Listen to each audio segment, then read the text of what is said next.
I'm here on the job site with Dale, who's a framing contractor. Hey, good morning. Dale traded up to Geico Commercial Auto Insurance for all his business vehicles. We're here where he needs us most. Yep, they sure are. We make it easy for him to save on all his insurance needs, all in one place, with coverage that fits his business and bottom line. Oh, I shouldn't have looked down. It's all right. We're so far up here. Look at me. Take a deep breath. Oh, I'm good. So good. Get a commercial auto insurance quote today at geico.com and see how much you could save. Get more with Geico.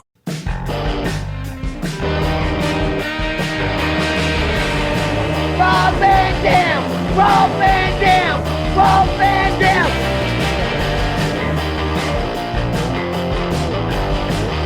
I'm Rob Van Dam. The whole show. Hey, what's up? It's Thursday. It's trash night. But better yet, it is one of a kind. With who? With who? It's with Rob Van Dam. that guy It's over Rob Van there. Dam. It's Rob Van Dam. Beat me to it. Dang it. It's Rob Van Dam. You beat me this time. It's Rob Van Dam, everybody. Just so you know. And hey, it's RVDTV.com. We're live on there. We're live on RVD's YouTube channel. We're live in front of you if you're tuning in live, like Maddie is, like Triple E is, like Candido fan is, like Frankie Chorizo is, like a whole bunch of the RVD fan. And we got some new folks in here too. Jerry, he says, yo, it's time. It is time. Devin Dowling's in the house as well. Shout out to everybody. If you have a question, feel free to use the super chat or just ask a question. Sometimes I see it. Sometimes I don't. Mm-hmm. All righty. Rob, how's it going, man? It was rainy in Vegas, you told me. Dude, these weeks are going by too quick. Seems like I just talked to you a couple days ago. Yeah, and it was just like, when did we do it? Was it It was Thursday. Monday? A few more of these, and I'll be a daddy. A couple more. Spin the calendar around too quick. It's gonna be here quick. Quick. Wild. Anyway, dude, for some reason you look like shitty, grainy quality, like I'm watching YouTube from 1989. Oh, really? Oh, I thought you were going to make fun of my sunburn. Dang it. I wondered why. No, it looks like I'm watching one of my first RVD matches, and you're like a bunch of little blocks put together. Oh, man. Okay, 1 second. Rob, you talk about what you want. You talk about what you want to right now. I'm gonna exit and enter. I'll exit and enter real quick. Well, I must say it's a pretty exciting show so far. So far, let's see. It's been a hell of a show so far. Heck. Dude, last week, of course, we talked about the assassination of Charlie Kirk, and I didn't know who he was. In fact, I called him Charles Kirk, and you had to correct me. I didn't know prior to the news explosion of him being taken out. And man, since then, I must have watched 35, 40 hours of his debates. Like I can't get enough of them. I watched so many of them on YouTube, and I go from one to the other. And I really like, I appreciate his work. You know, if those are his matches, I would think that if you told me, hey, there's this extreme right-wing activist, you got to hear him talk, I would probably find that very unappealing and probably not even give it a chance. But the thing is, even if I don't agree with him, I like the way that he presents his argument. I like the way that he relates to the people he's debating with. I like the way that he backs up his point of view.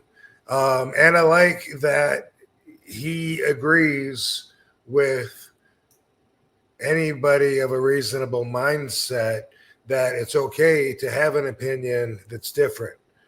Where people lost touch of that, I don't know. But it's perfectly fine if someone has a different opinion than you. That doesn't mean you have to hate them. Doesn't mean they're a piece of shit. Doesn't mean you need to fucking kill them. I don't know where y'all lost touch of the fact that it takes different opinions. You ever heard the expression, it takes all kinds to rule the world? Well, that's what it means. And you may not want to hang around certain people that see more important subjective views differently than you do. Some of that might bother you so much you don't want to be around those people. That's fine too. You tend to gravitate more towards people that have the most similar values as you do, and that's what society is about. The other people that drive you crazy that you don't want to hang out with, well, they got other crazy people they can hang out with. There's a place for everybody. Absolutely. And I got to say again, just in case I happen to have any influence over anyone listening, and in case you haven't heard this before, because you're a troll living under a bridge and you never heard it, murder is bad. Murder's real bad, guys. It is. It's not good. And like Rob, no, we were texting about it back and forth throughout the week, and it's just like the whole aspect of people just losing touch of humanity because they vehemently disagree with somebody. And like, yeah, like seeing what Charlie Kirk had to say here and there. So I saw one clip where he said some really bad stuff. And I'm like, I don't agree with that at all. But like for somebody to just, I don't know, just be okay with him getting shot or like, you know, him losing. Celebrated it. They love celebrating it. I do think, don't you think part of that is because celebrities aren't real people? It's right. It's almost like you get desensitized to, right? Like the celebrity life. Like as a fan, maybe you see them all the time. You're so connected. They're almost like not a real person to you. So you don't treat them like a real person. I think they're more like cartoon characters. You know what I mean? Like, so that's why there's always been jokes, you know, about Natalie Wood, you know, what's the kind of wood that doesn't float? Natalie Wood. I mean, you don't even know who that is probably, but when I was a kid, okay, so that's a reference to like when I was a kid with the Truly Tasteless joke books, there was all these jokes. And in the world of comedy, there really isn't any line that you can't cross depending on where you're at and as long as it's funny. But because that's part of that though, is, you know, like we can make fun of Abraham Lincoln getting shot because we don't know him. We're never going to run into him. He's not even a real person. The chances are zero that we would ever run into him. But now with the internet and with all the keyboard warriors, like even though they'll never see that person, they could possibly reach them through the internet, you know. And if they can, they want to make sure. If they can, they want to hurt them. That's their goal, you know. Really ugly. It's a really ugly mindset. But yeah, I think that with famous people, it's not the same probably as if it was these people's neighbor, maybe, or maybe your friend's dad that you grew up with. Maybe you wouldn't celebrate his death in the same way, and you wouldn't have as much hate for him either. But I think part of that hate in them replaces the reality that it's a real person. Right. Yeah. And maybe it's a I think a whole lot of it too, Rob, is almost like a substitute or a surrogate for your people's insecurities. You know what I mean? Where they use that to almost mask what they're going through. Because they want to prod at maybe somebody like you or somebody, you know, online that they disagree with, or somebody that is a celebrity. And it's like, if I can just get some sort of reaction out of them, that's what I want. And even if it's negative, I don't care. And like, you know, in that aspect of it all too, I think there is that disassociation of people. And even in normal life, I say nowadays, everybody's so divided, like in regards to how they feel, like whether that's politically or societal. And like even in relationships, it's a very, you know, everybody's so accessible nowadays online. But I think so many people are so apprehensive to actually go out, socialize, interact, and grow their own life outside of what they're seeing in front of their screen, whether that's on a phone or in front of a computer or something sometimes too, Rob. Yeah. Also, shit, what was I going to say about the damn, I just lost my train of thought because I was thinking about two different things. I wanted to say this is morally disgusting as I find everyone I've seen that's like celebrating like they got a touchdown when his father, this husband, this man got his life taken from him, and it's almost scary, and it's like a frightening kind of realization that there's that lack of goodness in people. And so that's where I stand on that. Just in case anyone's wondering, you're crazy if you're just like I said with the CEO that Luigi killed. Everyone's celebrating his death, dude. That's a person not with it. I definitely am not with you on that. I think that you should take a look in the mirror and see if maybe you're heading in a direction that's really healthy or not. But a lot of people are getting fired for what they've said about it. And that's like all over the news now too. Of course, Jimmy Kimmel got, I mean, that's the most. I was going to ask you about him. Yeah. What you thought about that. So indefinitely his show is off the air. And a lot of other people I've seen, like people of all statures, you know, like people with just regular jobs crying because they didn't think those consequences were coming. And I got to tell you, for the most part, it doesn't seem like voicing your opinion would be a fireable offense on any kind of wide margin standards. You know, like if you're a small company, private company, you know, you got a girl working for you, helping you cut the roses in your little flower shop, and it's just you and her, and all of a sudden you find out that she's, you know, this horrible person in your mind. Well, you should have a right to let her go. You don't want her to work there anymore, because that's a private business. And what are you going to do? Get forced, you know, to have her there? And but when it comes to, like I said, wide margin standards, it doesn't seem like there would be like a code of ethics where I see any lines crossed to a point of where it should be considered more than just an opinion. So even though I think those people are disgusting, I still would fight for their right to express themselves. And you know, when it comes to like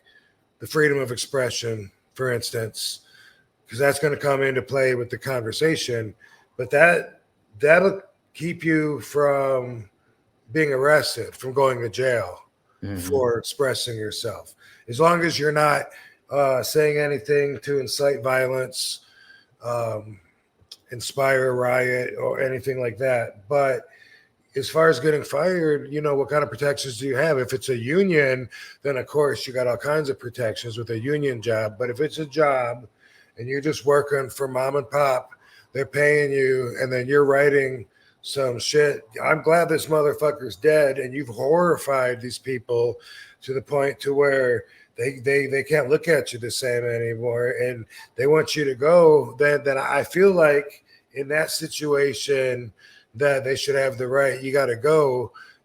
But the more corporately structured you look at the hiring and firing, I don't see that as being backed by good faith legalities, depending on what you said. And with Jimmy, from what I understand with Jimmy Kimmel, they were saying that he was wrong, and that was what it was about. Not that of what he said, but that's what I heard anyway. I heard Adam Cole talking the about misinformation aspect of it all, because he kind of, from what I'm guessing or speculating, is because he said MAGA was the MAGA with the shooter was MAGA related, and they're trying to go away from that or something like that. And I don't know I don't know all the details with the shooter himself, and I think a lot of stuff is propaganda in certain ways too at the same time. So it's just like, what do you believe at that juncture? So him saying whatever, I guess, kind of maybe condemned it a little bit, but at the same time, the joke itself he made was not like towards Charlie Kirk's death or in a way celebrating. He was kind of making a joke about how Trump reacted to it all, like, oh, we got a ballroom over here, you know. And it was fair. Mm-hmm. It was very fair. They cut to him being asked a question, and it seemed like he went right on to talk about something else, and that was even. I mean, you can't even argue that didn't have entertainment value. It did. Is him being wrong and saying it was a lefty, or I'm sorry, it was a MAGA, and they didn't want you to know it? Is that a fireable offense? And is that much different than saying, hey, the storm is going to hit us when we're all sleeping tonight at 2:30 in the morning. So make sure you got your windows locked up tight. This thing is going to blast through town and could do a lot of damage. And then the storm doesn't hit. Okay, you gave misinformation there. Is it that much different? Well, see, that's it too. I don't, because none of that seemed really a way. Oh, he's got to be suspended because of what he said on there. Like, I think it almost felt like Trump had the agenda in mind already in place because he didn't like Kimmel, and he was just like, this is my reason to get him out of there almost. And I think he did a post on his own Truth Social or whatever that thing is called, where he was like, hey, in a week, Kimmel will be gone. Next up is Jimmy Fallon and all that. So he's already calling all these late night hosts out a little bit. So who is Jimmy? Is Trump? Gotcha. Trump did something like that. I didn't know that. Okay. I think he kind of had an agenda coming in. I think this was his reasoning. And I think so, I never really found Kimmel to be that funny, in my opinion, but I didn't think the joke he made there, I thought was kind of funny. And I didn't think it was pretty harmless overall, but who knows where it's all coming from. And I just, it's crazy, Rob. It's just the express. I wanted to go back to, and I think you kind of made the point too about, if you're Joe Schmo and I say something, make my opinion voiced online that's maybe polarizing or controversial or anything to a topic, and then my work reads it, or it gets blown up even more so because people shared it. Look at what Dom said on social media about this topic. And then, hey, he works for this company. And then the company hears about it and it gets all swirled around. Do you think that's partly onus on me, though? Because sure, I could share my opinion. I could say it, but I could still have the consequences of what happens from my job standpoint because I'm representing my job at the same time.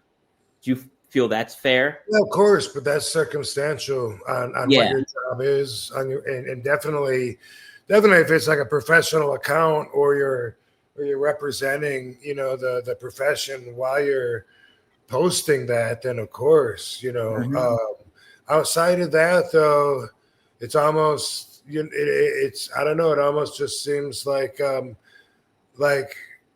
an ironic way, perspectively, you could say that they are trying to punish or at least go after all of the haters that can't stand someone having a different opinion than them, and it sure shame them, shame you guys, motherfuckers, because you can't handle someone having an opinion that's different from yours, and that's why you had to fucking assassinate the guy. You had so much hate for him, and in your mind, he's spreading hate just because you don't like what he says. I never heard Charlie spread hate. Did you? I've heard one thing that he said. It was about tossing gays off the roof in Gaza, but there's no more roofs to have in Gaza because they all got knocked down. And then he was like effing Muslims, he said, or something like that. And that got that was the worst thing I've heard him say. And controversial. Yeah, I don't know. I haven't heard nothing like that anyway. And he backs. I mean, he explains everything, and he's real articulable with his explanations. And a lot of the haters, can't seem to handle that. But the point that I was trying to make, which I think everyone probably gets, is it seems like let's say the right wing is attacking all the haters for hating and for not allowing someone to have an opposing opinion, but at the same time, they're getting fired for posting an opinion that they don't like, maybe prospectively, Yeah. Like they don't like you should be. They don't agree with what you post. And to an extent, you should have a right to post what you want to be, as stupid as you want to be, to an extent. But I mean, if you say, hey, I hate all Jewish people or all black people, should be dead, or women are, even why even stop? Why? I know a lot of people that are women haters. Women, fucking, we could. It'd be worth it to be gay if we could get rid of all the women. Like, ooh, gross, man. Like, but you're entitled to your opinion. But some of those are pretty strong. They're going to offend a lot of people, and especially a work of profession that would be circumstantial. It shouldn't be a factor. Maybe if you're in a factory job, unless you're saying, "Hey, I'm gonna kill this motherfucker tonight when I get a chance," and I got it planned out. Then sure. But if you're in the factory worker and the bottles are coming by and you're just doing your spot and putting it back on, and you post something that that says, I don't know. I'm not saying it's right, but if you post something really nasty and ugly, I hate this guy because of this, because of that. I think that's kind of what freedom of expression is. Yeah, let's. How about from like a wrestling standpoint? If you're in the WWE ecoscape and you got social media and everything like that, and you tweet something that's controversial, maybe about the Charlie Kirk situation or anything to that effect, like, do you think that if that gets a lot of blowback and feedback from the company, do you think that should have consequences in regards to what a wrestler tweets about? Or Yes, yeah. And here's why. When you're a wrestler, you are a public figure, and your very value depends on your public image and how your public image is perceived by the people. That's why, like, a big company like WWE wants to control, all of its assets in the talent department as much as possible, especially when they're young and stupid and don't know what's going too far and what they should and shouldn't be saying online. And so that's always an issue. But like something like that, you go posting some hateful shit, it could definitely affect their plans for what they're doing with you, building you up as this big meat and potatoes, all-American baby face. Then at the same time, after work, you're getting all your own heat, all your own hate, by putting stupid, judgmental stuff that is really inconsistent with the character they're building for you, and even with people even liking you. So 100% that affects the value of your value at your job and how well you can do your job. Totally different than like a factory job. Right. Like, yeah, you're on the public eye. And not only that, you're portraying yourself to an extent, but you're also portraying a persona on air that is contingent to a storyline and to what WWE is marketing you as. It's a very key component. Imagine being a pro wrestler and then on your own time, your most personal, most important agenda is petitioning against violence on TV. Mm-hmm. Right. Yeah. trying to bite the hand that feeds you, trying to get the show shut down. That is your job, and you're out there, end violence on TV. Yeah, no, we don't want to. That's what I want to see. That's what I end violence on TV. Well, do you remember the CBS, NBC? Do you remember the NBC? Listen to me. What? I'm done. That's okay. The wrestler Zachary Wentz. Remember the controversy that went with him? And it wasn't his fault necessarily. Oh yeah, I know. What about him? So he was in a relationship with another female wrestler, right? And they broke up. They had a bad breakup or something. And she posted a bunch of shit about the SWAT. Is this? Yeah, because he was shaving and he had like the Hitler thing, and then was doing that in the mirror. And he was with WWE at the time, and they released him. And really unfortunate. I like Zachary a lot. So pretty stupid thing to get fired for, huh? Yeah, it's just obviously you're goofing around and you're just effing around. Like, it's not like you're serious with that kind of crap. And even if you were, you know what I mean? Like, even if you were saying, hey, I look like Hitler, take a picture of me. Wow, I look like Hitler. I'm going to post that. I like that. so what? I mean, just the image of Hitler isn't evil. His image isn't a crime. You know what I mean? He was actually considered a really good leader by the German people.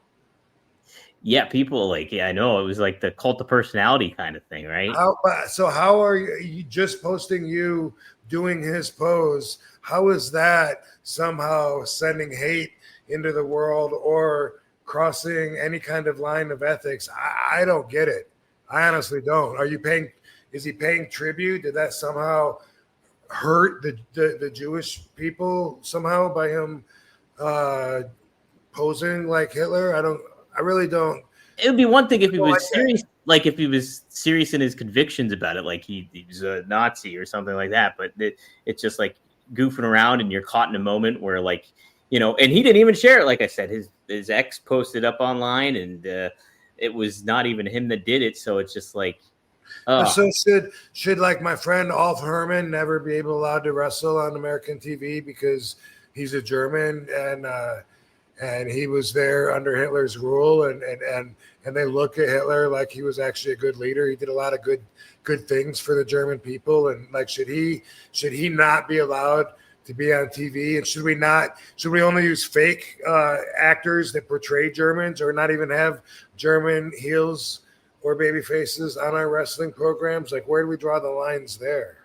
Where's the story? Yeah, where do the lines blur, and where do they kind of meet and go to the end? You know what I mean? And it's like, he's a character in history. He's not, even if it was Satan himself. Okay, let's just say it was.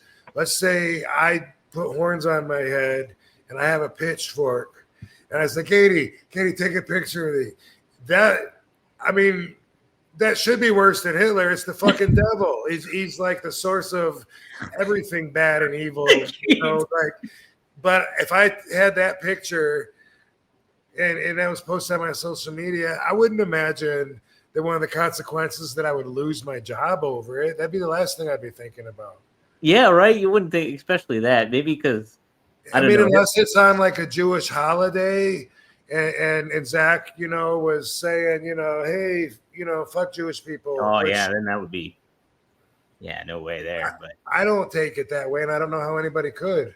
Mm-hmm. I think that's just an example of where people are overly sensitive from the information I have anyway. I think the aspect of Hitler, though, too, is just the Holocaust, such a horrible thing that happened, and obviously, and so his ties to that, it's just, you know, his meaning Hitler's, not Zach's, right? Yeah. no, that's right. Of course, no, I get that, but that's not all he stands for. Like, he's not like a emoji that stands for the Holocaust, you know? Kind of, I would think so, because he's basically the symbol of that, like, in a lot of ways, you know, like, you know, the swastika, and then just him in general. You think of Hitler, you think of all the horror. He's like considered the most evil person ever to live, you know, in a lot of ways. So do you think if I had a swastika and just a swastika poster and took a picture of it and posted it, you think that I would get, the repercussions? Now that I think about it, I know that would piss a lot of people off. Oh yeah, definitely. I think. Wow, you think even professionally though, you think that should be enough to maybe cost somebody their job? Maybe. Yeah, I would say so, because it's a symbol. It's weird. I mean, you're printing a symbol of that. I could put a bloody knife up there. Well, like, that's what Kanye did too, right? He did that with all his, like, he did swastikas and all that kind of stuff in his merchandise, and everybody's like, it's weird that it's illegal. You know, I get where you want people to be a little more sensitive to other people, but also I think the people are overly sensitive if they require it to that extent, to where it seems like it's unreasonable to ask somebody, you know, to. I mean, shit. I don't know. I can't be Hitler on Halloween, and I don't. I'm just using him as an example. But yeah, Hitler's the extreme most. I think one of the most extreme ones you could use, though, as an example at the same time. And there'll be plenty of devils. Yeah, there's plenty of devils. That's fine. Yeah, And there'll be plenty of like Friday the 13th, Michael Myers or Jason Voorhees, whatever. There'll be plenty of those guys on Halloween, and they're all going to be fine. I think though it's like the connection of the direct connection Hitler has, when it comes to what he's actually done in the real world. Like Jason, obviously a fictional character, and he's Friday the 13th. He's slashing up girls and guys and all that crap. And then you got the devil, who's the general aspect of evil, like, good versus evil. And that's the devil. So it's like all whitewashed in a certain ways. Hitler's just like, boom, like a punch in the gut to like Jewish people and just the world in general, I think, and more so. So I think he's got more of a direct hit than, those other the fictional persona of Jason or the thought of the devil in general, if that makes sense. Yeah, no, I think that you're right. I think you're right, but I mean, is Hitler's image illegal or not? I guess it wouldn't be illegal, right? It would just be consequences come with if you dress up like Hitler. You know what I mean? Frankie, so it's like more of a moral crime than an actual crime, I guess. Yeah, I guess it would technically not be a crime, right? Unless you're really doing something heinous with it. But heinous. Frankie Teresa, here's a good point he makes. Hitler did some horrible things. Making light of him is like making light of a parent who badly abused their kids. So that's a different way to look at it for sure.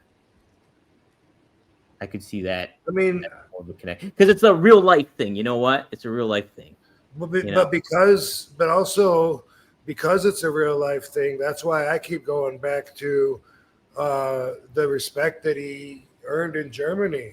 I mean, from their perspective, he did a lot of good things, gained him a lot of land, I guess, added a lot of soil to their domain. But I don't know what all he's worshipped as a hero for in Germany, but I was told that they're taught in school, and when I heard that was like 90. It was a conversation I had with Alf like in 97, 98.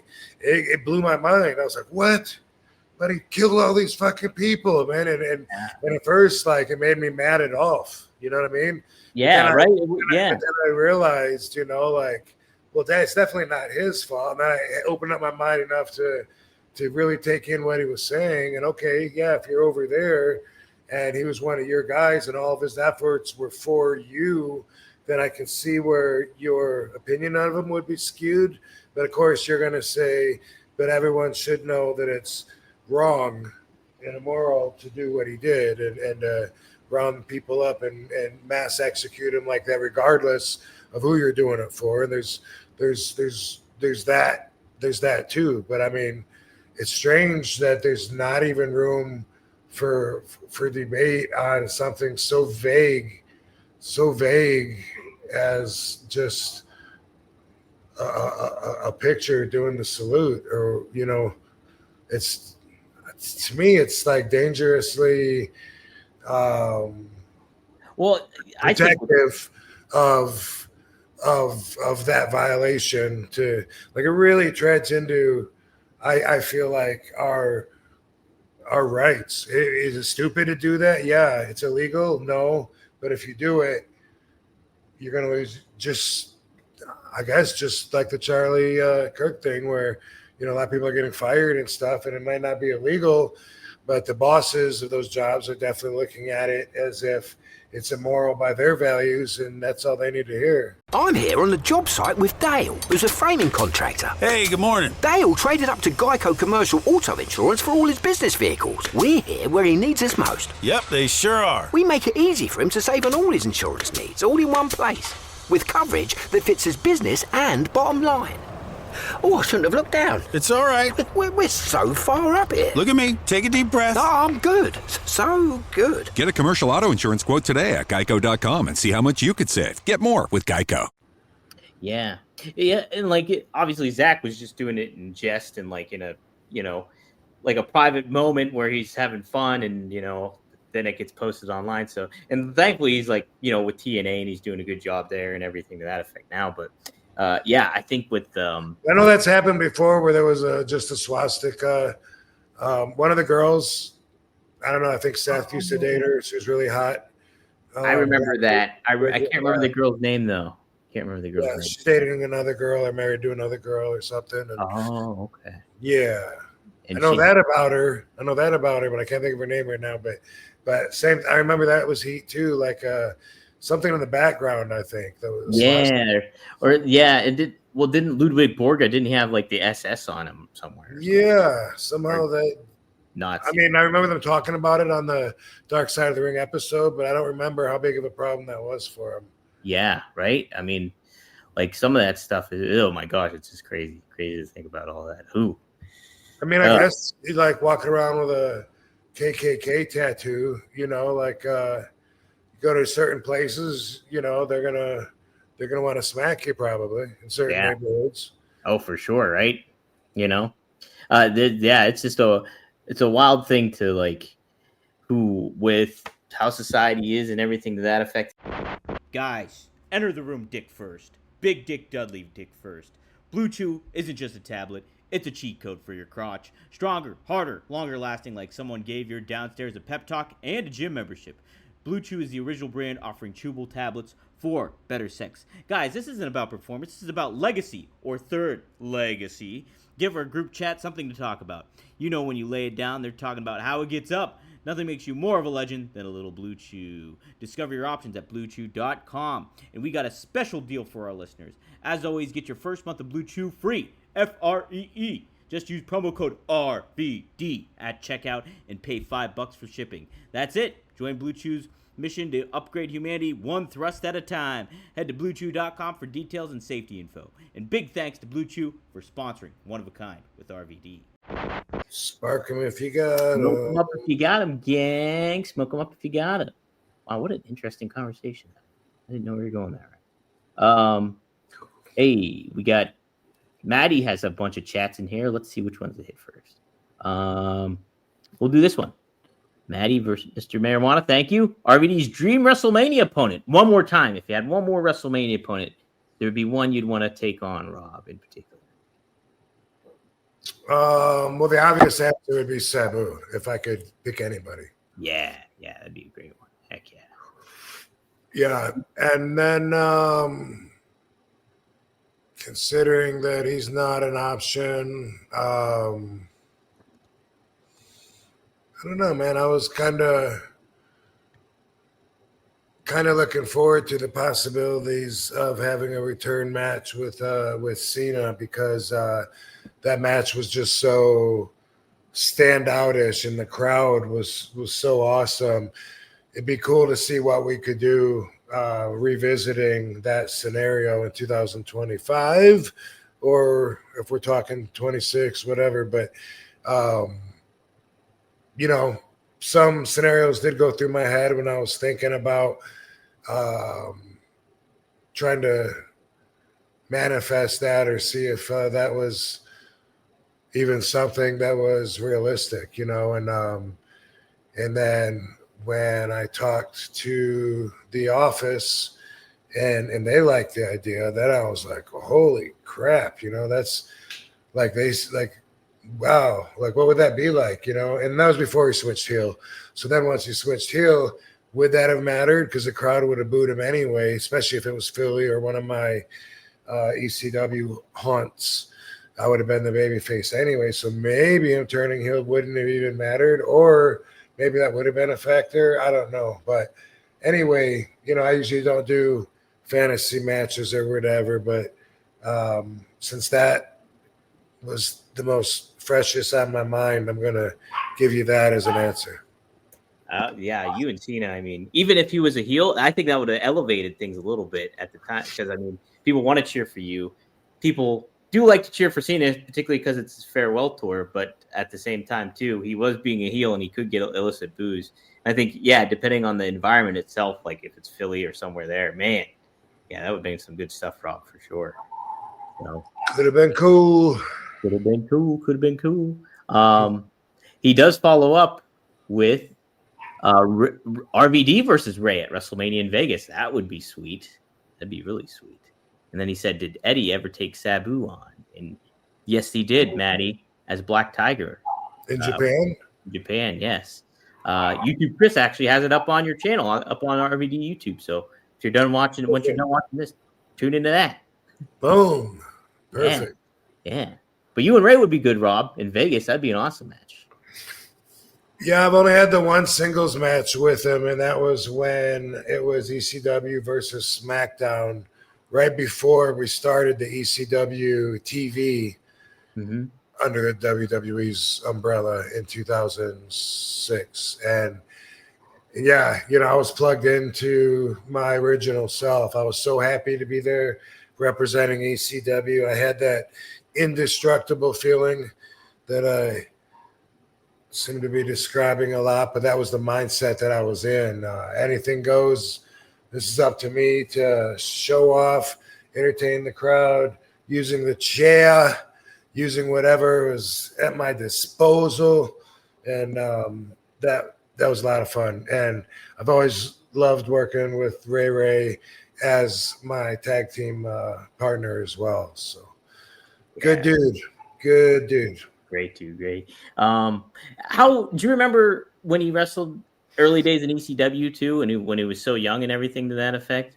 Like, do you remember? Did you guys cross paths? I don't think you had a match.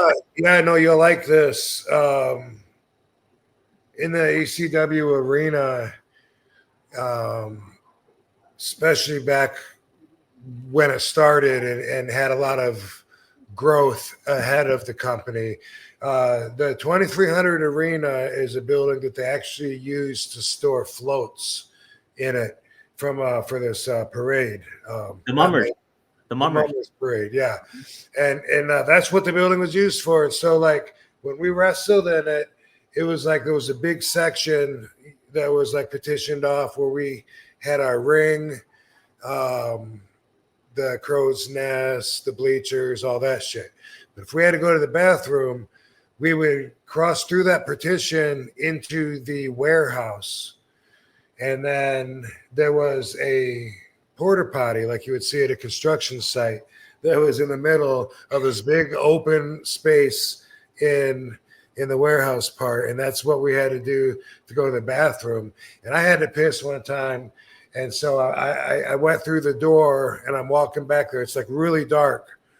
Lights aren't on. It's hard to see. I'm going towards the outhouse gimmick, slowly, hoping I don't run into anything. And then I heard somebody call my name, Rob. Psst. And I was like, whoa, what? Rob, psst, hey.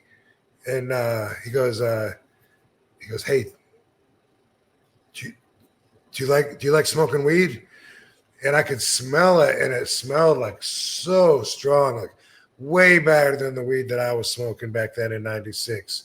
And I followed my nose over, and it was one of those things where there's like a ramp that goes down, and so you could see underneath the ramp, like between the cable, there's someone using that spot underneath to exist, like a little fort. And and it was Rey Mysterio in there. And this was one of my first times in Philly. I definitely didn't know my way around very, very much. And he invited me to smoke this dude's weed, Dreads, the guy that was in the front row with the dreadlocks. He would bring the best fucking weed that I'd ever had at that time. And that was where it started. I went out there to piss.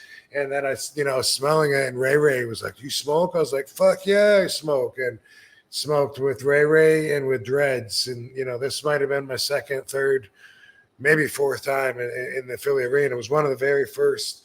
And so, yeah, I remember him. Wow. How about that? Man, that is a hell of a story. Yeah. Was Dreads a pretty regular hookup then for you guys back then? He was. He was also a little bit crazy. I could hang with him for so far with him being crazy, and I was always waiting for him to drop the curtain act. And like he can't really be this crazy. I think I told this story on here one time before. Yeah, wait, were you at the Oregon Diner? Is that the one? Yeah. Go ahead and tell it for new listeners. Same dude. Yeah, I'm sitting there with him, and then for anyone else, Kimona Wanalea came in and sat down next to me. And I like Kimona Wanalea, you know what I mean? And I was like happy that she came in and sat down. I was looking forward to talking to her. And she's like, hey, how's your night going? Or something like that, all bubbly. And he just tore her apart as if she didn't have any right to be happy and bubbly. He was just like, I'm going to be fucking sick. Are you serious right now? Like, are you being serious right now coming in like with that? And we're supposed to put that over? Like what? Because of your ass and your titties? Like we're supposed to. And I was like, hey, dude. But really, I was just staring at him. Like I couldn't believe he did that. I'm like waiting for him to bust up laughing or say he's joking or something. She got up and left. And I'm looking at him and I'm like, you're for real? Like, what the fuck is wrong with you, crazy dude? And yeah, he got too much heat because he decided he wanted to train and become a wrestler and get revenge on Raven for something Raven said to his girl during a live show that upset him. And so, of course, while he was schooling, the boys didn't have his best intentions while they were training him in mind. They were roughing him up, making it an unpleasant experience for him. And I never heard from him again. But, I mean, I learned about the really good weed and about the difference it made in smoking, from a nice glass pipe instead of a shitty old little golden one with a screen and sticks and seeds. It was just a total different experience. It was a big upgrade. And it didn't even seem like it was the same plant. Like the way it affected me, the way it tasted, smelled, it was so smooth. It made the other shit really seem unhealthy. Wow, man. Yeah. That's crazy too. It's like Rey Mysterio is the one that helped you propel you more into the world of cannabis and everything. Yeah. Yeah. Ray's awesome though. Thanks, Ray. Yeah. People also suggesting you versus Dom Mysterio. You? Great. But me. Take on me. You said Dom? Oh, Dom, his kid. Dom Mysterio, yeah. That'd be something. That would be something. Rob, I've been meaning to bring this up too. Do you know that on WWE Shop they're selling your singlet? People can buy your singlet. No, I didn't know that. I'll look at it. I'll send it to you. I'm sure I saw something at a con recently in Boston, actually, at the Fan Expo. Yeah. They had them there, and obviously they're not the same material. They're like thinner, cheaper, mass produced, not hand painted, one of a kind, but they were still pretty cool. And I didn't know where they came from, but now if you're telling me they're coming from the office, maybe that's where they got the ones from that they had at the table there. And I don't know. I will look into it. They're on WWE Shop. I think you can buy one for like $70. That's crazy. And like Katie bought some baby tees, some RVD like baby clothes and stuff they have out there. Wow, perfect timing. Yeah, it's cool. They want to keep making RVD stuff since I hadn't been there in so long. They got some pretty cool merch of you on there. I think from what I remember seeing. I'll send you the link though once we're done here. Let's take a look here. More super chats. I'll get to Frankie's here. He's got a good one. Thank you, Frankie, for the $5. Would you rather have wrestled Shawn Michaels or Bret Hart in 1997? And then he said, can you give me a little info on your training partners under the Sheik other than Sabu and Dango? So he asks Shawn Michaels or Bret Hart in 1997. So that's right in the thick when you, quote unquote, invaded with WWE and everything like that. So right. I would have rather have had the match with Bret. Bret, I was a little bit more on Bret's side when it came to the Bret Hart or Shawn Michaels side. So that would have been something. And I still am good friends with Bret. I like the guy a lot. I have a lot of respect for him. What was the other thing? Other question was, can you give him a little info on your training partner, Sheik, other than Sabu and Dango? Yeah, so Tom Bennett was the guy that brought me to the Sheiks, introduced me, and then I got myself set up as far as being a student with him. Tom Bennett was a power lifter, still is. He's, over 300 pounds, like really, really big dude. And he had been wrestling like around Canada a little bit here and there, and training with the Sheik. And I met him when I was bagging groceries and started talking to him because he was so big. And then that ended up with me going to the Sheiks. We had another guy there that was a big guy. Judge Dredd is what he wrestled under. His name was George. Super nice dude. Him and Tom would often have to do things together because they were both over 300 pounds. And Judge, I think he's like 6'7" or something. Really big, tall, giant kind of a dude. And then there was Dango, and Dango was much like me. We did a very similar style, but always tried to outdo each other. We were very competitive and didn't copy each other. Like if I had the split-legged moonsault and he wishes he would have come up with it, he'd come up with a different version of a split-legged move, and that would be his. And so really there was just the four of us with Sabu. That's as big as the class got. We weren't always all four there. Maybe half the time all four of us would be there.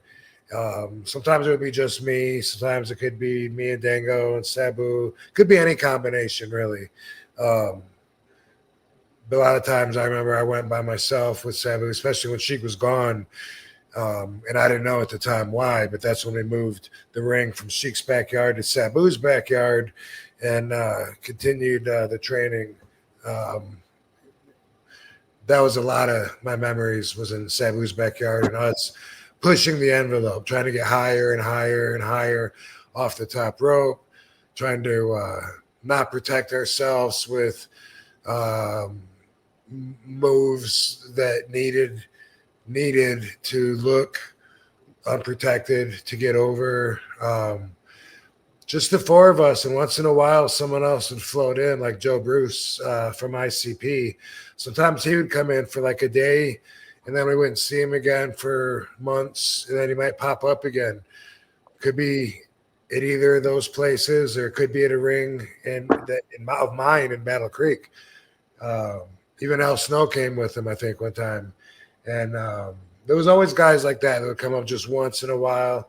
What was that other dude's name? There was a promoter named Malcolm Monroe, and Joe Bruce came from his camp, as did what was that guy's name? Blanking on this other wrestler's name that would come work out like once every 3 months or something with us, and the rest of the time he would be with Malcolm Monroe's school. So it wasn't like a class, like a school. It was very much more like privatized training. Usually there was 2 or 3 of us in the ring at a time. So there's only room for one guy to be the ref and 2 guys to wrestle when it's like that. And that's about it. There was, like I said, a couple other guys that would come, and they would either show up once and then never show up again, or maybe, several months later I might see somebody again. But everybody was always welcome because we were trying to learn. So when the Sheik was pretty much done training you guys, your class, and helping out with Sabu and everything like that, did he continue to train wrestlers after you guys were done, or was he basically finished after that? Yeah, no, he didn't continue to train, and it wasn't like we ever reached a graduation day or anything like that. Mm-hmm. We just got too busy, Right. So Sheik, his health went down south, and then especially after he had the fire match with Sabu in Japan, he was hospitalized for quite some time. I think something intestinal, some kind of bacteria or infection in his inside in his stomach or something happened after that. And it just so happens to be like my very first actual pro wrestling show, not counting the kickboxing shows that I used to wrestle at, because this was like a whole nother level. My first was the Sheik's last promoted show, the last show that he would do under the Big Time Wrestling banner. And at that time when he did that show, he was thinking about maybe throwing something into that again, and maybe getting the Big Time Wrestling going again or whatever. But that's not what happened. That show was cool. And then I did like another dozen. I did about a dozen shows overall, like that first year, maybe one a month, roughly on an average. And usually Sheik was just getting me booked there. Sometimes he was working the shows as well. He didn't run another show, and there was nobody training or learning or working out back at the places. Like the ring was kind of just torn down after that. Wow. Okay. Wow. Yeah. I think that's pretty neat though. Like the class that you guys had, and it was like you, Sabu, Dango, Judge Dredd, and the other guy too. It's pretty neat. Like small, intimate kind of class. And did she train the bigger guys a little differently? Did you notice, or was it basically the same kind of foundational wise? Same mindset as far as being committed to an extreme point to where we believed in the moment and weren't compromising it for anything. There was no room for that then. We didn't talk to each other, set each other up.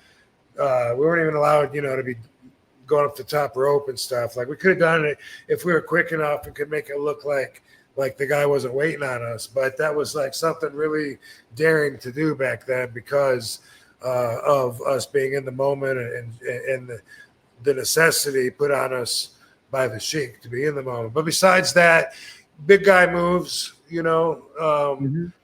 Samson, that was what Tom Bennett wrestled as. And so, trying to liken him to the biblical character Samson.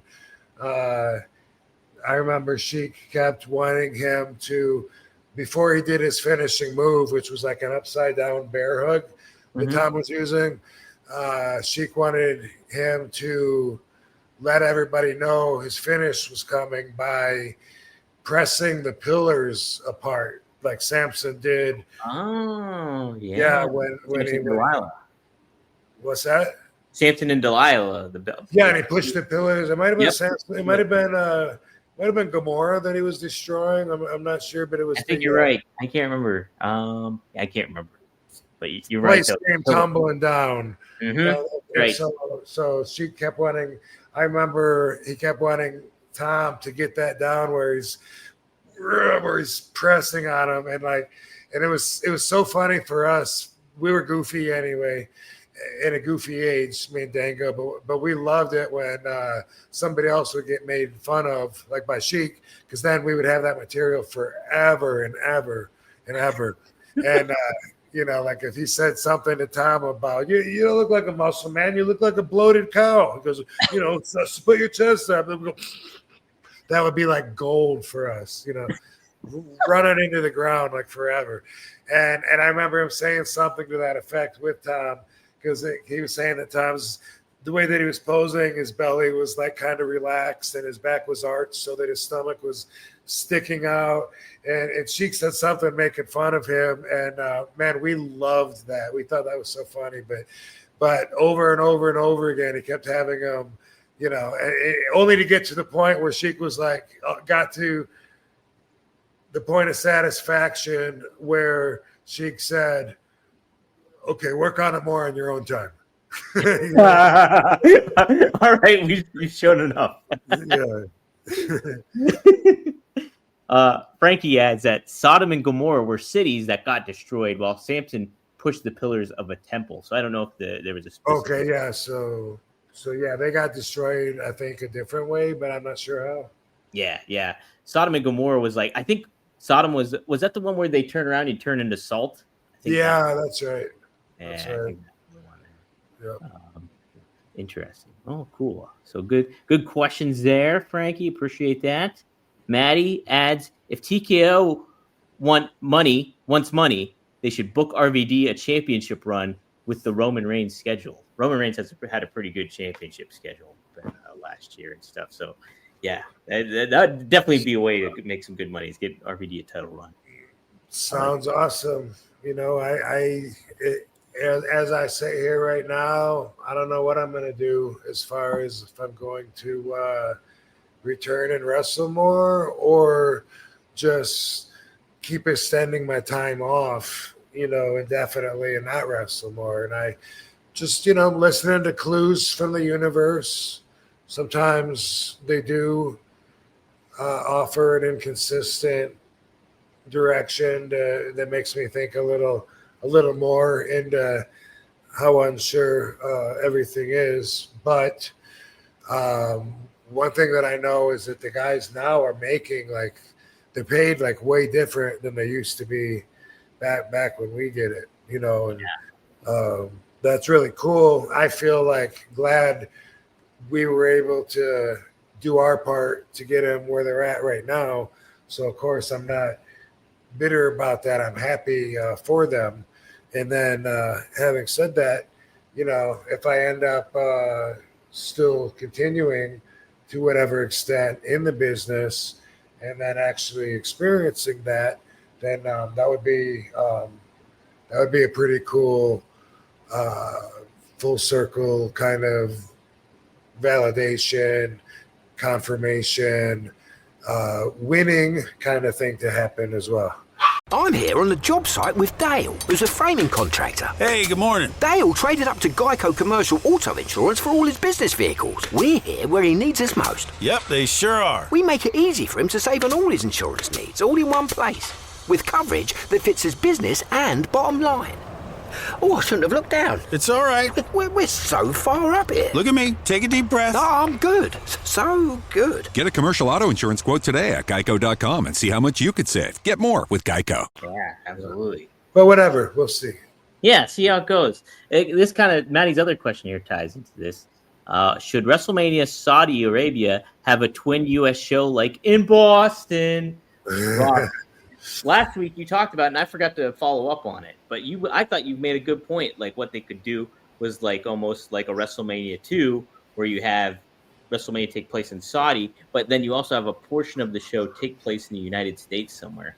I think that would be a pretty good idea on WWE's part to do. Maybe, and I when I brought it up, like my initial thought was more of the peripheral businesses, you know, the conventions, the autograph signings, the fan activities. I was thinking they could still do that somewhere here, and all of the independent wrestling shows that would be part of it, like they always are every year. I wasn't thinking so much about WWE putting on a wrestling show, which obviously they don't want to be their own competition, so it couldn't be at the same time. And I don't know that they would be interested in doing a wrestling show here. I don't know. Like we said, do they expect tourists to come in from other countries for this? I think they do. Yeah, I think so too. And if so, then they might not need to do anything here from their perspective. For sure. Hey Rob, my cat just caught a mouse. Like as we were talking. Yeah, he fucking ran into the kitchen, and here he came with a mouse in his mouth. I don't know what he did. He carried it into the other room, though. I don't know what if it's not dead and he drops it in your bed? And I know. I don't know. I'm so paranoid to be like, where'd that fucker put it? Does he try to give you gifts like that? Yeah. So I walked in. No joke, Rob. I have like little mice toys for him once in a while. And I walked in the one day, and there was one of the toys laying there, and I'm like, "Oh shit, okay." And so like I go to like pick it up, and sure enough, it's just a real fucking mouse. He killed it. Yeah. So he got another one here at some point. I'm gonna have to check in on him and see what happens at the end of the show. But Maddie dropped some Tupac here. He says, Tupac, they got money for war, but can't feed the poor. There we go. Maddie also has memories of WrestleMania 23 with Sabu. The documentary was so good. Yeah, Rob, we didn't even talk about the documentary. I'm over halfway through it. I fucking love it. It's so cool. Like, Joe Clark has done a really good job, I think, at like keeping it simple. It's like, if you guys haven't seen it yet, it's not a whole lot of interviews. It's with just Sabu, like focused on Sabu so far, at least, and like just sharing conversations with him, and then bringing guys like you in and getting the different perspectives as GCW experience so far. But it's such a cool way, and I thought he set the tone really nicely of the friendship with you, the bond that you and Sabu had together too. So it's been really good. Cool. Yeah, I'm glad you're enjoying it. We've really been getting some good feedback from everybody, and I really appreciate that. It's Joe would do some things definitely different than I would do. Mm-hmm. And so a lot of the artsy feel that Joe was going for is like that was his vision. I'm glad that he was able to bring it to fruition, and that people were able to perceive it and accept it the way he wanted them to. I'm glad everyone to get an inside look at the Sabu that we know and love. You get to see the man that makes those decisions, and see how he feels about this position that he's at in life, how he feels about going into his last match, what that means to him, what the fans mean to him. You get to learn all about him firsthand, and all of that turned out really great. I'm personally a little concerned that his family might maybe think it's too personal. I think Sabu might have possibly felt like it was a little too personal, maybe. But I think that's a good thing overall in the big picture. It is what it is. And this isn't about Sabu's career from A to Z, following him on his way up, growing up and stuff like that. There's still room for one of those to be made, by the way. But this is more like the man, the myth at this part of his life, going into this and after. And it's incredibly raw, real. And that's why, like I said, maybe if anything, I think Sabu would love it, but he might think it's a little personal. I mean, you see him unprotected.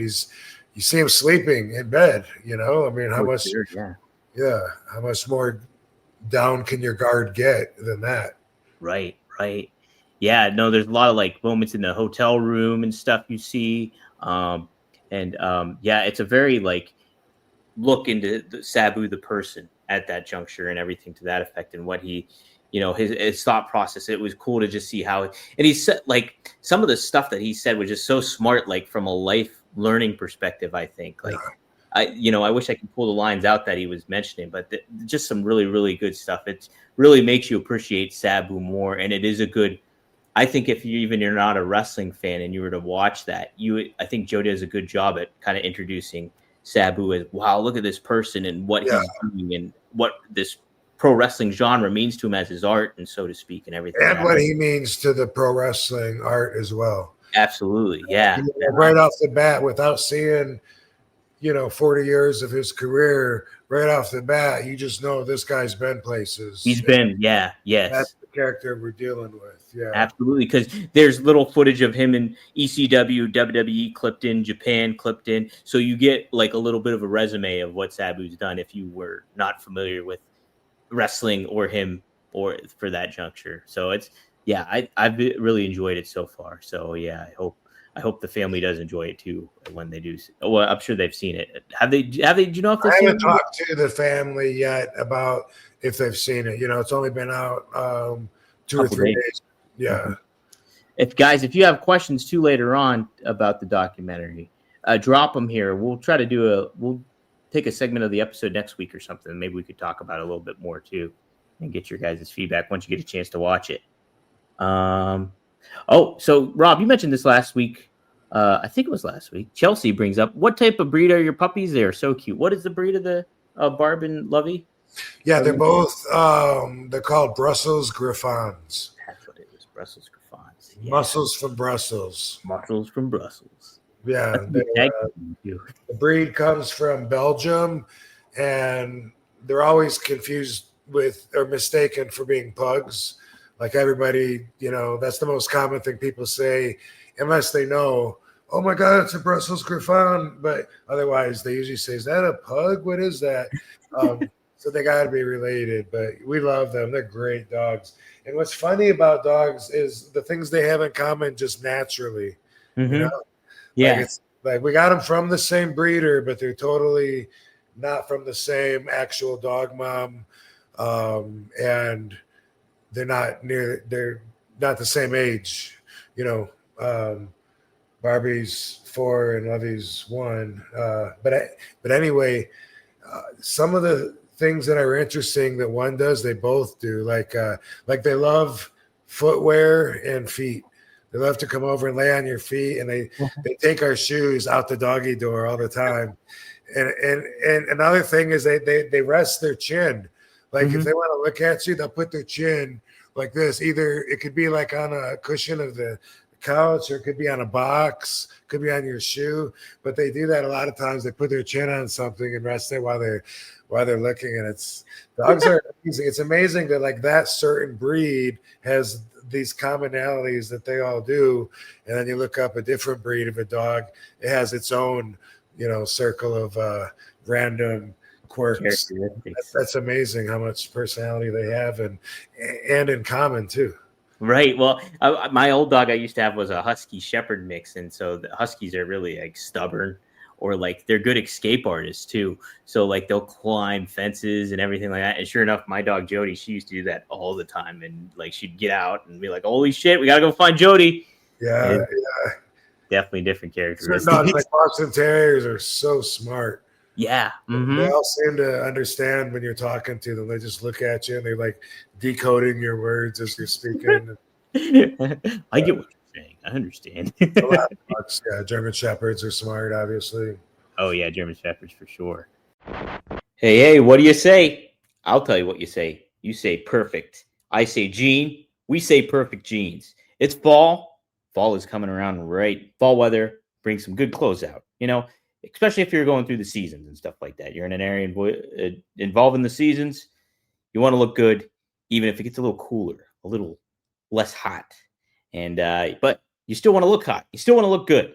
And there's no better way to do that than with the perfect jeans. Yes. If wearing jeans feels like a job, fall's about to make it a full-time struggle. That's right. Most jeans just can't hang. They fight you going on, cut off circulation the second you win a battle against the button, and it gives you instant swamp ass the second the sun shows up.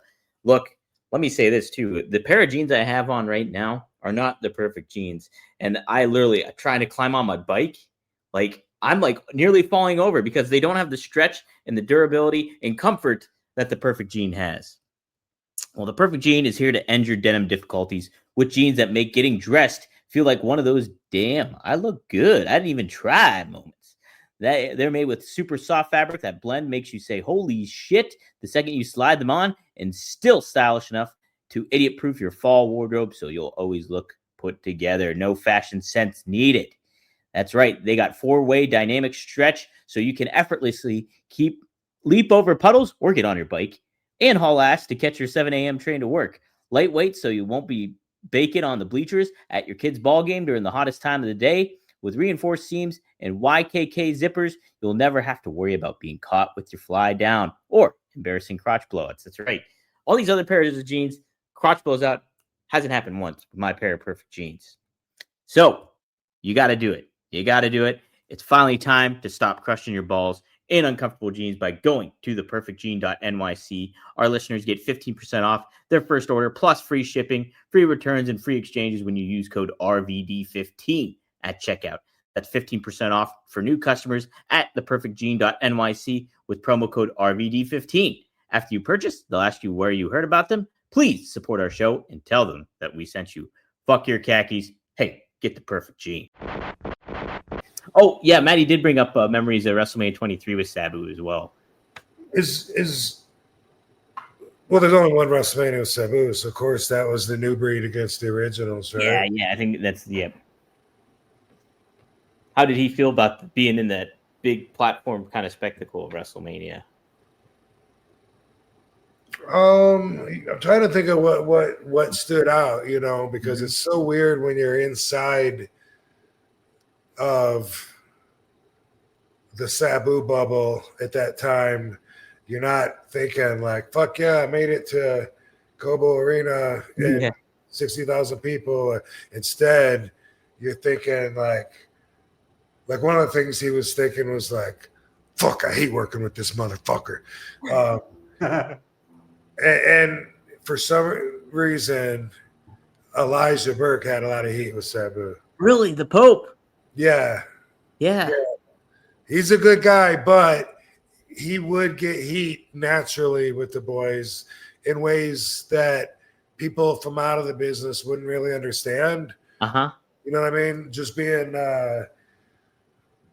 like he was a cop before, and I don't know like what age he broke in, but there's certain kind of like locker room ethics that might not be written down that you just learn are part of the business. As far as like, it could be looked at as feeding egos, or it could be looked at as giving respect.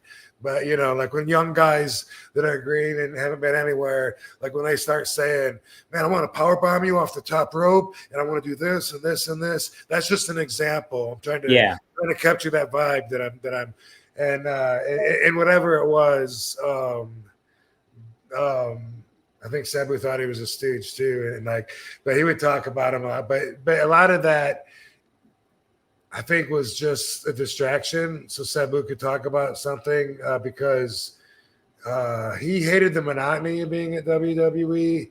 He was wanting to get himself fired, and I was telling him, dude, that's such a not good move for your career. Just stick it out. Quit being like that, and he saw the value in being the rebel that wanted to leave on his own terms, get himself fired or whatever, and then go back to where he doesn't have to deal with having so much control over him and everything. And he couldn't, at the time, I guess he lost sight of the bigger picture, which is just, dude, hang in there for a while. The longer you hang out here, then the more value you'll have out there. And anyway, when I try to think about what stuck out for with Sabu at that time, a lot of it was frustration for that, and him feeling like he wasn't being used in the best way, and even concerns with the ECW, and what they were doing with it. But it was awesome, being in Michigan. Of course, the fans loved us. And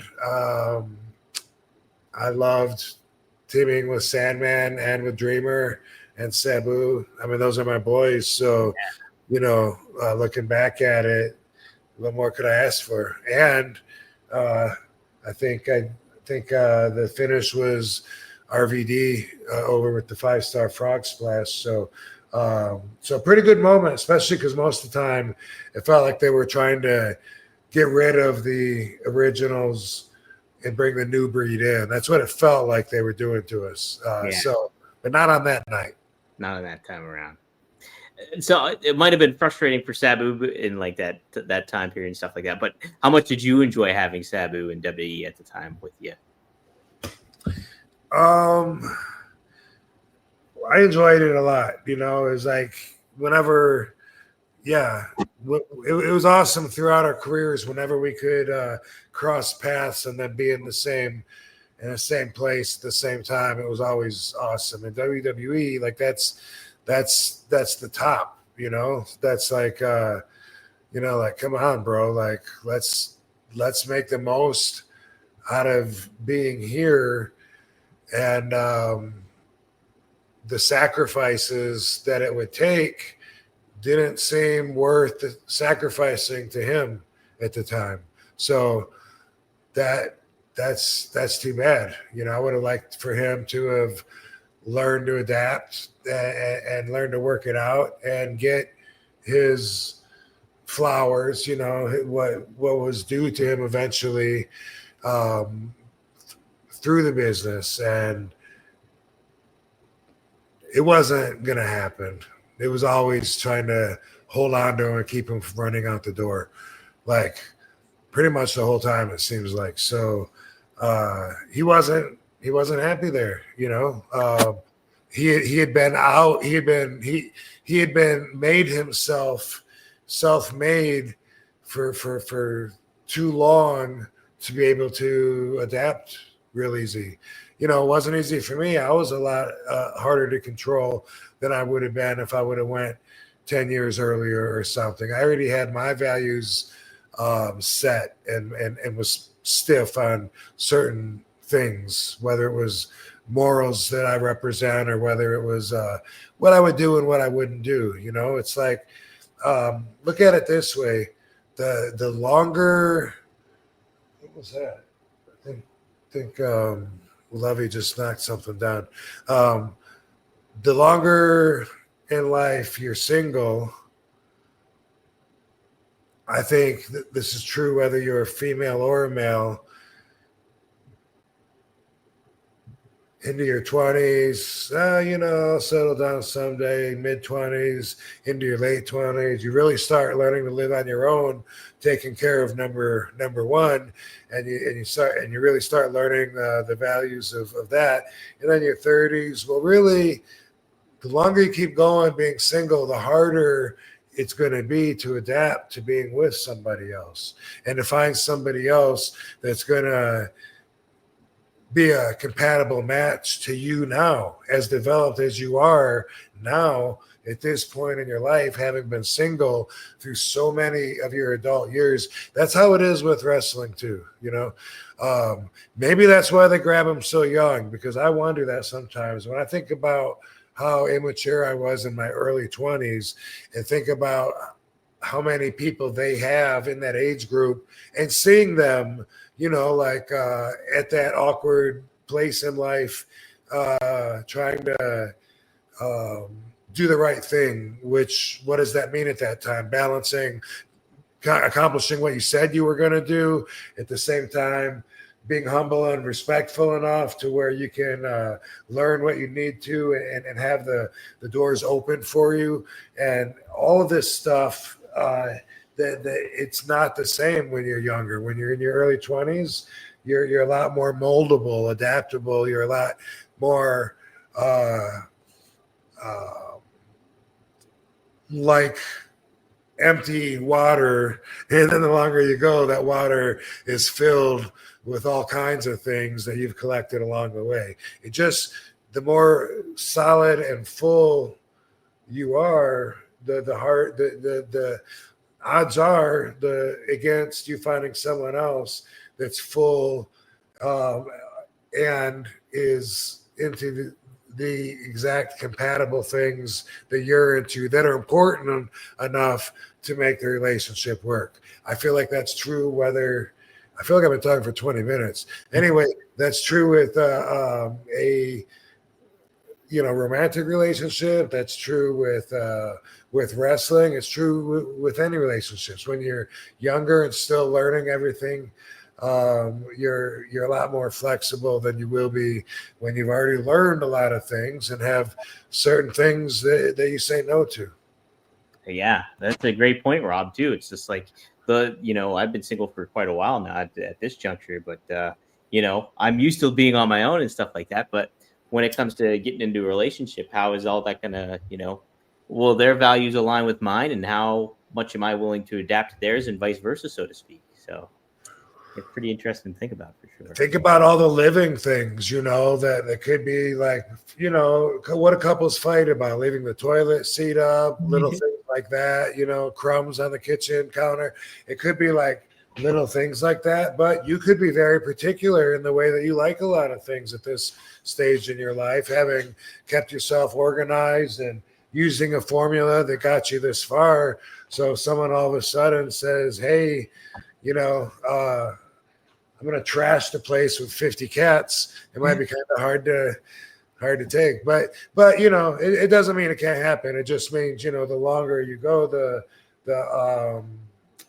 more you're fighting the odds, I think, in the numbers game. For sure. Yeah, it's definitely something to consider for sure. Hey, we got some breaking news, Rob. Breaking news. Let's fucking break it right here on RVD One of a Kind. It's something that you've been very known for the past couple of weeks. It's kind of faded out recently, but this is thanks to Instagram, a wrestling historian.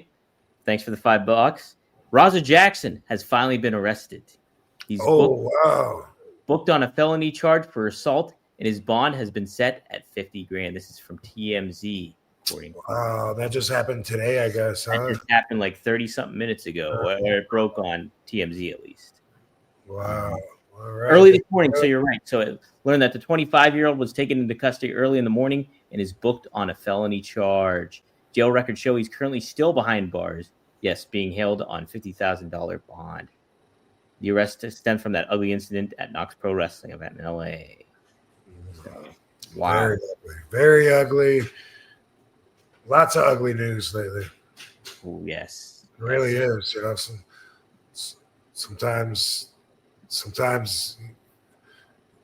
it seems like it might be a good idea to back away from the news or the source of a lot of negative stuff, but also it's stuff that's real, that's happening out there. So the more you do that, you disconnect yourself from knowledge of what's going on out there, I know. I kind of find the balance. Like I really want to disconnect a lot of the times, like, whether it's on social media, like Facebook in particular, because it's just like that turns up so many people's opinions. It's like, I don't care what side you're on. I don't care anything about that. And sometimes it's just constant.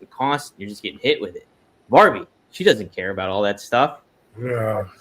I think though, ultimately it's just, the way I consume, look at Lovey too. They're just hanging out. It's so great. But it's girls. You see so much of it and everything to that effect. It's almost like, the way I consume news and stuff, I try to do it via comedy. So I get some sort of lightheartedness out of such a frustrating topic sometimes, I guess. Yeah. We're talking about like Theo Vaughn and stuff, and like getting information that way, kind of makes things a little easier sometimes, I think, too, to kind of digest it. Well, but there's been some similar vibes over the last several weeks, and we've been talking about it. Mm-hmm. And then I hear many, many other people talking about the exact same thing that I've been talking about, about how much hate there is in this society, and they can't accept someone having a different opinion than them. And just like it seems to be, it's in my spiritual algorithm because it's coming up a lot. I'm hearing a lot of people trying to profess the same kind of values. Like, people, it's okay that somebody feels different than you do. Mm-hmm. They're not, right. It's good. It's good that we have different opinions. Damn, it's pouring rain again. Holy, right? We need it. We need it in Las Vegas. Jeez. Well, dude, every time it rains here, it floods. Like, the whole city is kind of like on an incline, so that the strip, I think, is the bottom, I believe, of the depth there, and so all the water goes there and it floods. And if it rains a little bit here, usually I see on the news it's completely flooded. Usually people have drowned, and fucking people can't drive. There's people are pulled over all over the place, and I've never seen that here. But the water couldn't really stay that long because of the incline that I told you. Yeah. I bet like school gets canceled and stuff. All that's, Hopefully nobody dies. I'll let you know. Yeah. Last time I remember seeing, there was only one person that reported on the news that died, and I was like, well, at least it's only one, but still, it's rain. Yeah, like in the rain, just die from a flood is just crappy. what a way to die. Yeah, Oh, especially if you're sitting in your car and your car just starts going with the current. It takes you somewhere. I don't know. It's crazy. Yikes. Doesn't take much. Yeah, no, it doesn't at all. Yeah, I wonder why it took so long for Roger to get arrested finally. How did it just come to fruition at this point? Right. One can only speculate. Who knows? Mm-hmm. There's of course the civil court and then the criminal court. And if he's arrested, then that means that the criminal prosecutors finally decided to go after him, indict him, and who knows what they were waiting for. Yeah. It's going to be a wait and see kind of thing for sure. And then who knows if the civil will follow afterwards. I mean, I've read that it's going to, but I don't know if that's a for sure thing or not. We've seen the headlines that say the lawsuit's coming to. It's probable. It's very probable. So we'll see. Yeah, we'll see what goes on. But just imagine all the hate that Roger's lawyer is going to get from all the trolls that don't think that Roger even deserves his side of the story to be heard at all. Like everyone deserves a defense in their day in court, right? The court of law, right? That's how it works. You gotta. Yeah. But I mean, everybody knows what he does. So if he says he's not guilty, then I don't even know what the charges are anyway. What he would be not guilty of, but I would imagine that his lawyer is going to say he's doing what he was told to do. Right. Then some. Not that that's going to find him innocent, but that's the basis, the foundation of how everything sprang off. So Absolutely. that's still what I've always said. It's still completely true. So I'm sure people still hate it. Still people hate it. Right? They'll still have something to say. Frankie Terrizzo asked you this, Rob. Who's your favorite character in Taxi Driver besides De Niro? Damn, man, that's been so long. I guess I'll go with Jay Leno. Is Jay Leno a Taxi Driver?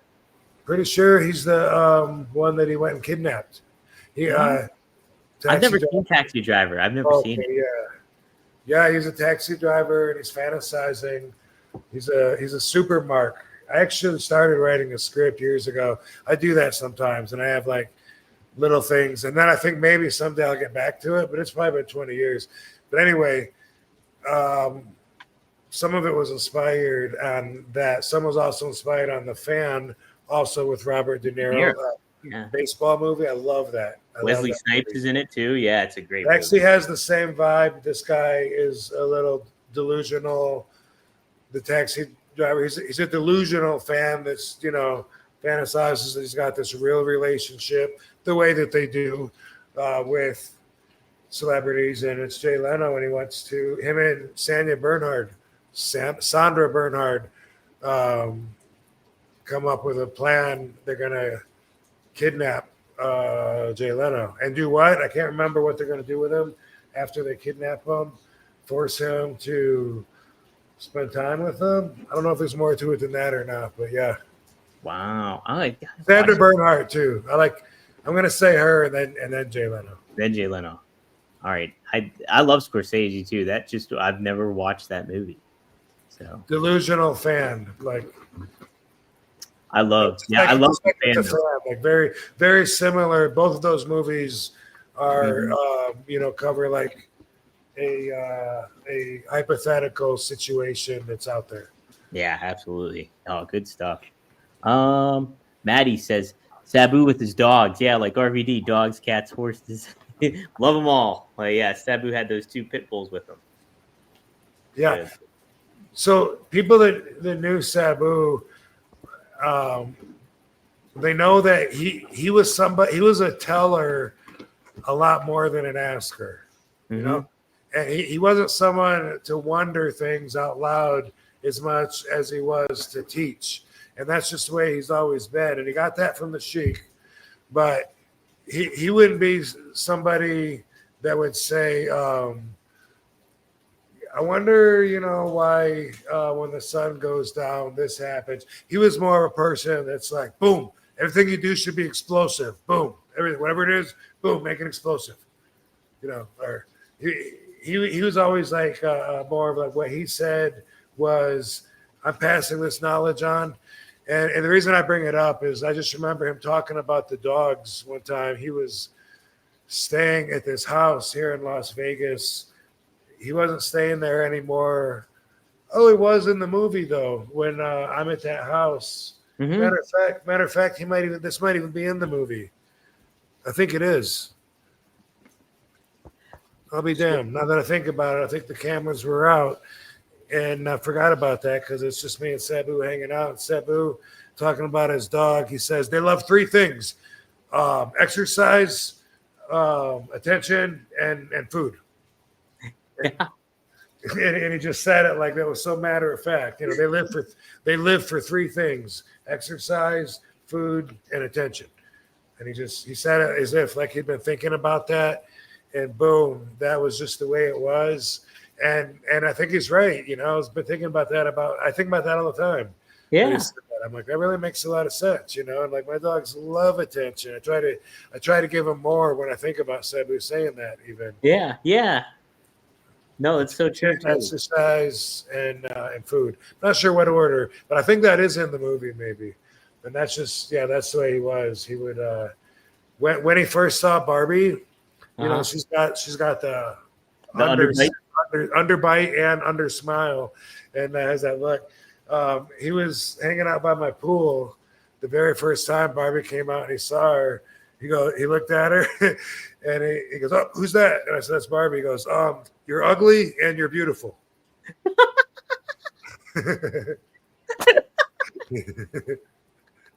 I'll never forget that. It was just such a Sabuism. He wasn't like joking. He felt obligated to say that. Like that was what he knew that he needed to throw it on the table. You're ugly and you're beautiful. You're beautiful. Oh, that's awesome. That's awesome. No. Oh, people are asking too where they can catch the documentary. Guys, you can check it out at kinema.com. That's cinema, but with a K instead of a C. So KINEMA.com. Check it out.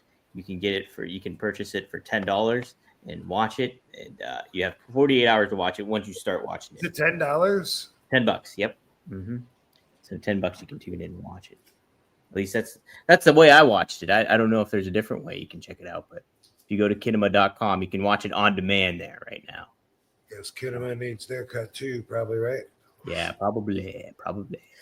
And also this is the platform that I'm told Raven's documentary is on. So hopefully by me putting his over, he'll put ours over as well. Oh God, Razor just dropped the mouse in front of me.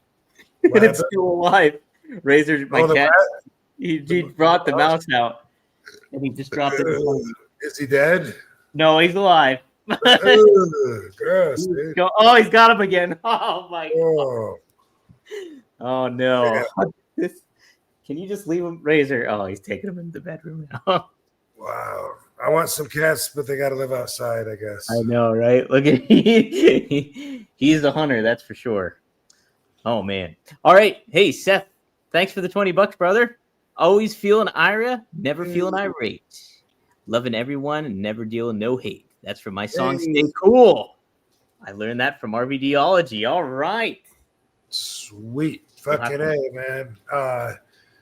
Might be in LA too, coming up. I don't know. I just got an invite to the a movie premiere of the Smash Machine. Yeah, with The Rock. Yeah. Yeah. And so anyway, I just got that, and if I can, I would like to make that. And also, I'm just telling Venice Beach Dub that because I think of him in LA, and also Maybe we can shoot that thing that we didn't shoot. I don't know if that's. I mean, I know he's not filming every day, probably, but if it's something insertable. But anyway, I'll let you know as that develops, dude. Yeah, the stars can align. And that'd be awesome. You go into the premiere of that. You know, The Rock got a lot of good critical praise for that. He got like a 15-minute standing ovation and everything. Wow, that's awesome. That's Yeah. awesome. He's awesome. I think the story sounds awesome, and I would like to learn more about Mark Kerr too. Yeah, I know he wrestled Kurt Angle like in the way to the Olympics, I think, or something in the Olympic qualifiers way back when. So him and Kurt have crossed paths in the amateur wrestling world. So it's pretty neat. The Rock is like did that role, and yeah, he's getting a lot of good praise for it. So I'm excited to check that out. How about that? Yeah. Let me see. I want to make sure we covered all the super chats. Make sure I got everybody. Did I miss anyone? Doesn't look like it. Cool. Let me see if there. I don't think there's anything else really I wanted to cover too much, Rob, other than that. Usually the fans do a darn good job at directing the thing. I take notes just in case, but most times they're not. Directing the what? Directing where the show goes. You know? Oh, yeah. So. I just said last week someone asked if we could get somebody as a guest, and it was someone I hadn't thought of before. So we talked. Booker T, I know, was somebody we talked about. Yeah. I made a couple suggestions to you. I don't know if we want to do it on air or not, but but just someone in the chat room last week was like, "Hey, can we get so and so on sometime?" And it was someone I hadn't thought of, and I was like, "Dude, yeah, that would be good. That'd be awesome." You know, someone that I liked, and I was just wondering if I guess you don't remember who it was. I know maybe this was a couple weeks ago. I think somebody suggested Joey Styles. Back when. But yeah, I'll try to think about who that was, maybe. But yeah, I mean, we get some good guests. I loved Tom from last week. He was really funny. He was great. And then obviously you had Spike on here, so who knows who else we can. Yeah, sometimes it's fun having guests on here, and then I think about it sometimes like on Wednesday, and then I'm like, well, that's like one day away, you know, like that's not very much notice for so and so, and then it's Thursday, and I'm like, well, now it's even less notice because I never contacted them, and then I'm like, fuck it, next week will be good. Next week we'll get it. Yeah. Frankie's got some suggestions here. How about having Raven or Jungle Jack Perry on? Maybe that's. I wonder if that's what someone said was. Might have been Raven. No, but hold on. You didn't read that like an ECW dude at all. Wait, what do you mean? Read that again. Who they're talking about? Who's How Frankie? about having Raven? Oh, or Perry. I said Jungle Jack Perry. Perry Saturn. Yeah, he's talking about Perry Saturn. What a trip that guy is, you know? Yeah. I wouldn't know how to get a hold of him, but I guess I'm sure I can call somebody that would know, or yeah. It'd be a good one to have. That would be a trip, yeah. And Raven also would be a good one. He might want to promote his documentary as well.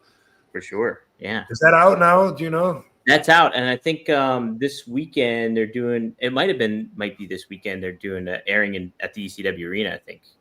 Oh, okay, I saw some kind of screening, like two of them. I think. Maybe that's what. How long has it been out? Do you know? I think about at least a week and a half. Oh, okay. Yeah, so because I think they aired it in Boston. I think they aired it up there, and Raven did a Q&A up there too. So. Oh, okay. Yeah. Boy, Marcelo, he's got an all-star list here. How about Cena, Bully Ray, or Bubba Ray, and Paul Heyman? Boy, that'd be good. Be a tough one. Right, Those would be tough ones. But somebody says Stevie Richards. That'd be a fun one. I'd like that. Right, yeah. I grew up a fan of Stevie. So. Cool. Oh, super chat. Maddie dropped in.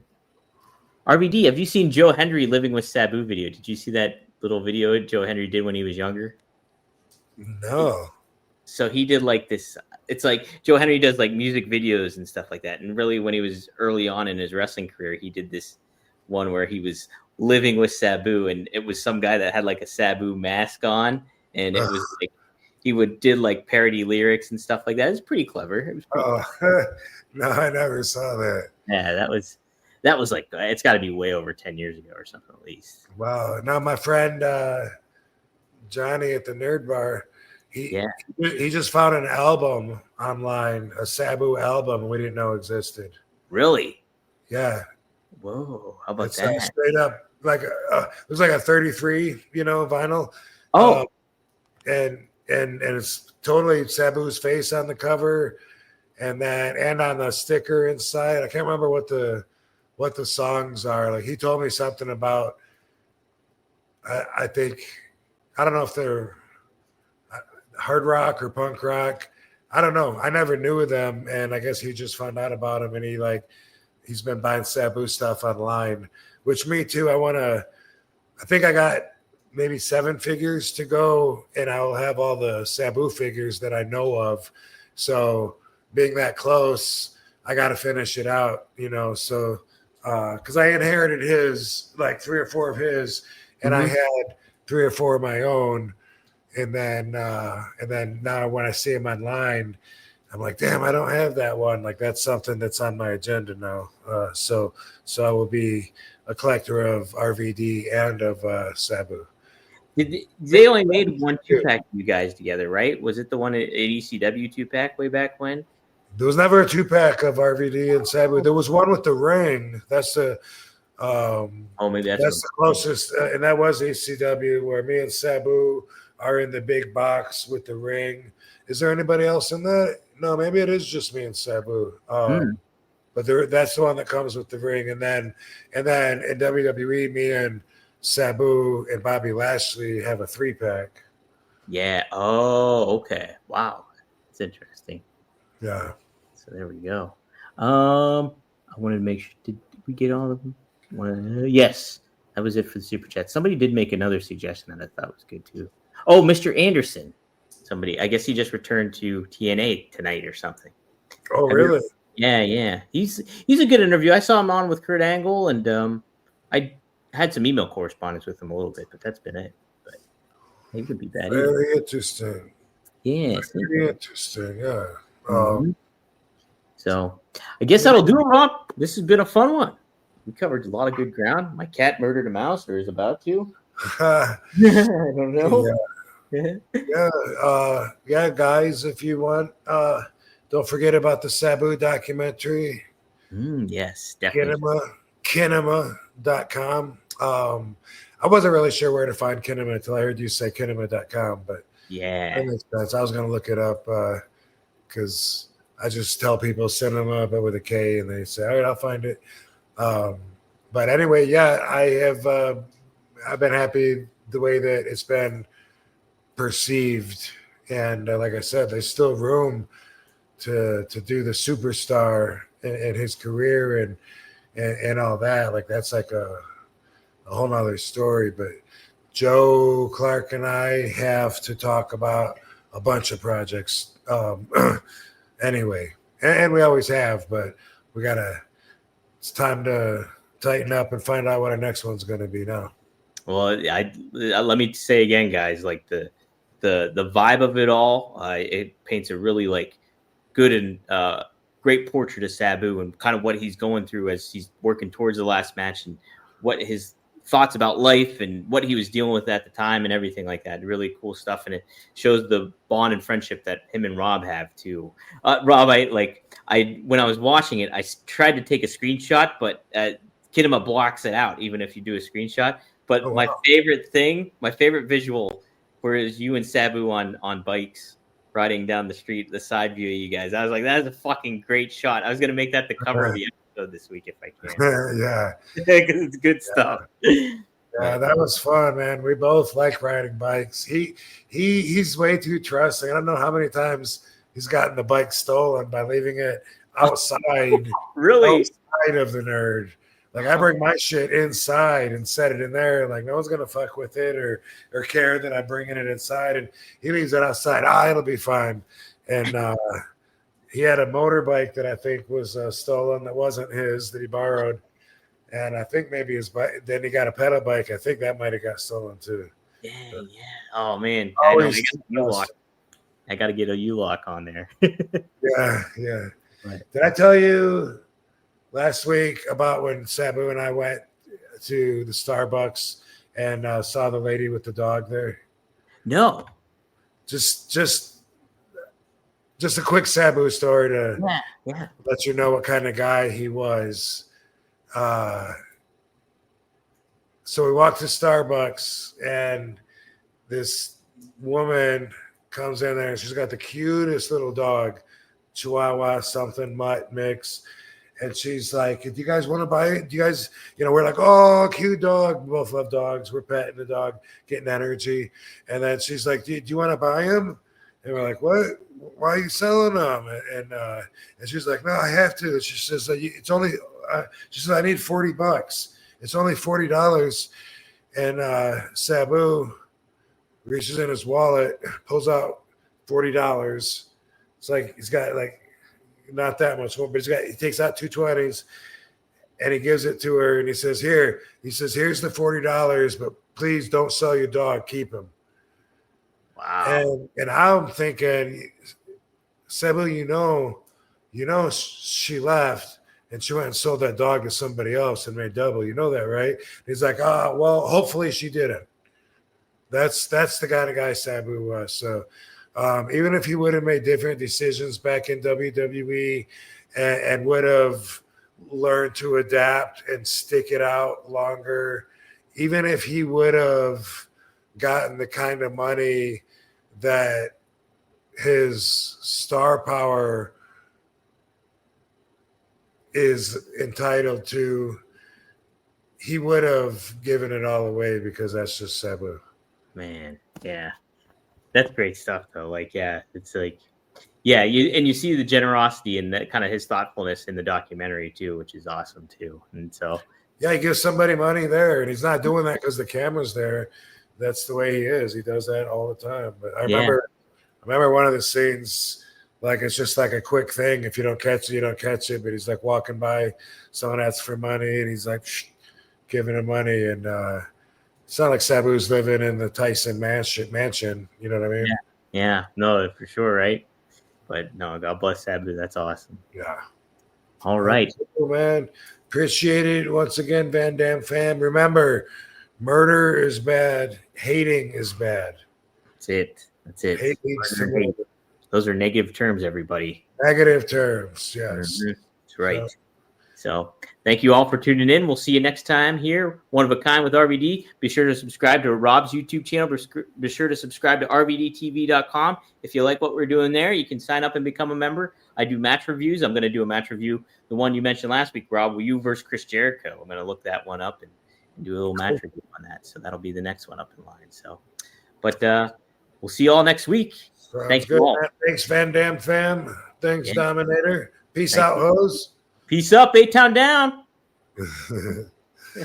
I'm here on the job site with Dale, who's a framing contractor. Hey, good morning. Dale traded up to Geico Commercial Auto Insurance for all his business vehicles. We're here where he needs us most. Yep, they sure are. We make it easy for him to save on all his insurance needs, all in one place, with coverage that fits his business and bottom line. Oh, I shouldn't have looked down. It's all right. We're so far up here. Look at me. Take a deep breath. Oh, I'm good. So good. Get a commercial auto insurance quote today at geico.com and see how much you could save. Get more with Geico.